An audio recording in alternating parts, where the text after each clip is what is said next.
The honourable member for Dartmouth North. Mr. Speaker, my question is once again for the Minister of Community Services. As we've already heard, an independent review in Ontario of hair strand testing by the Motherisk Laboratory found the testing to be inadequate and unreliable for use in child protection proceedings. The report found that as a result of Motherisk, children were wrongfully removed from their homes. One Hamilton mother lost custody of her daughter for 6 years based on the faulty testing. And we know this testing was also used as evidence in protection cases here in Nova Scotia. The minister has told us that the hair testing is only one of the factors that goes into the removing of children from their homes. But if the test is faulty, it should be completely discounted. Mr. Speaker, will the minister agree to review all instances where Motherisk testing was used in Nova Scotia instead of putting the responsibility on vulnerable individuals to bring forward a complaint?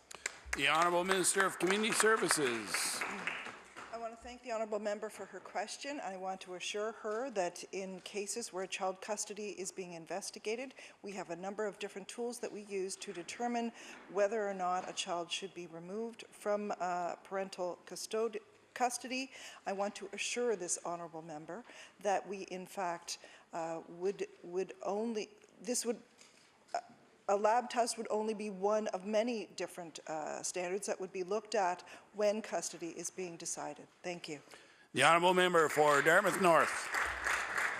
Mr. Speaker, a senior lawyer with the Nova Scotia Human Rights Commission says that the provincial government owes it to the families to look into whether faulty drug tests have resulted in the unjust removal of their children.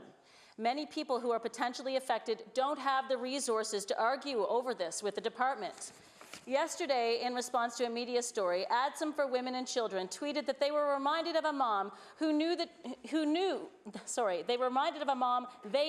was adamant she was not using drugs, and that when the hair test showed positive, she felt defeated.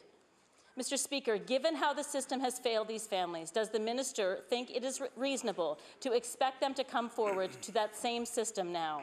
The Honourable Minister of Community Services. I want to assure the honourable member we take the care of the children who are in the care of the minister very seriously. We understand that this is a very difficult thing for a family to go through, and I want to advise her that if she is aware of any cases at all where people believe that they had faulty tests, to please just contact the department and we will make sure there is a review done. Thank you.